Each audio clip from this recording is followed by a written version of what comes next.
8:55 Eastern Daylight Time, and Columbia and its affiliate stations bring you the nightly broadcast of Elmer Davis and the news.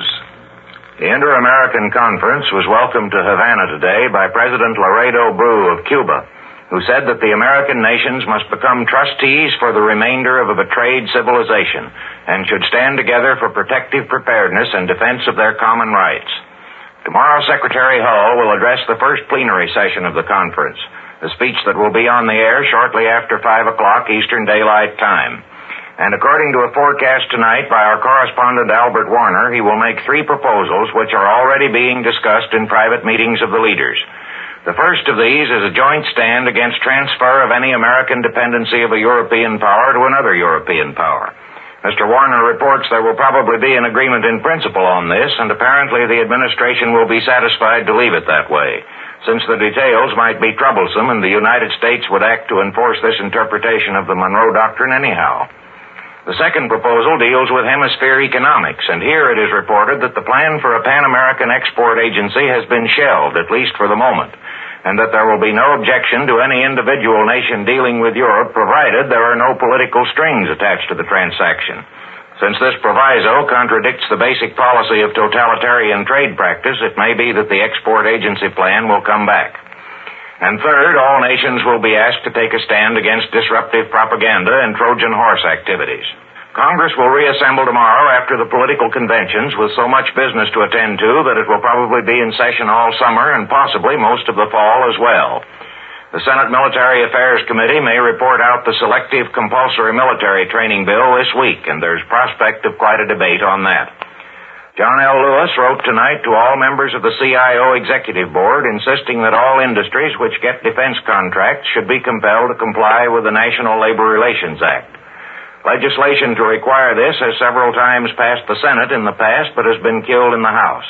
And Lewis has written to the President and to Sidney Hillman of the Advisory Defense Commission, urging them to require it by executive order. In Europe, 3 more small nations went off the map today when the new parliaments of the Baltic states, Lithuania, Latvia, and Estonia, voted unanimously to join the Soviet Union. These parliaments were chosen last week in an election at which the communists put up the only ticket, and the 3 countries have been occupied in force by the Russian army for weeks past, so today's action was not unexpected. According to German reports, the communists in Latvia have arrested former ministers, government officials, bankers, and industrialists, charging them with embezzlement, bribery, and sabotage.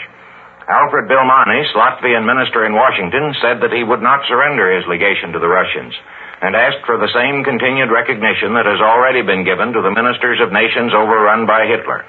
German authorities in Berlin are giving out the impression that they are waiting for the British people to respond to Hitler's speech of last Friday by rising up and overthrowing their government.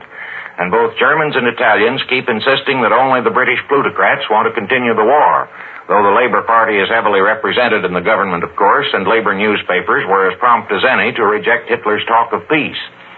Whether the Germans are actually postponing their attack in the hope that the speech will have effect, or are merely putting out this story to put the British off guard, is not yet clear. But the weather in which an attack across the Channel would be feasible is not likely to last more than 9 or 10 weeks longer, so they can't wait too long. Tonight there were the usual air raids, violent, but still on a far smaller scale than either power could put over if it chose. The Germans attacked in many parts of England, aiming chiefly at harbors and airports. The British countered with attacks on Wilhelmshaven, Bremen, Hamburg, and airfields and oil stations in the Low Countries, Norway, and Denmark. 80 German planes attacking a convoy in the Channel were scattered by half a dozen British planes, according to the British story, but there is no report on what damage, if any, was done to the convoy.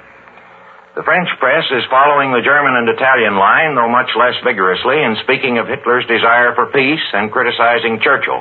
And the newspaper Paris Soir demands what it calls a stern and total solution of the Jewish problem in France.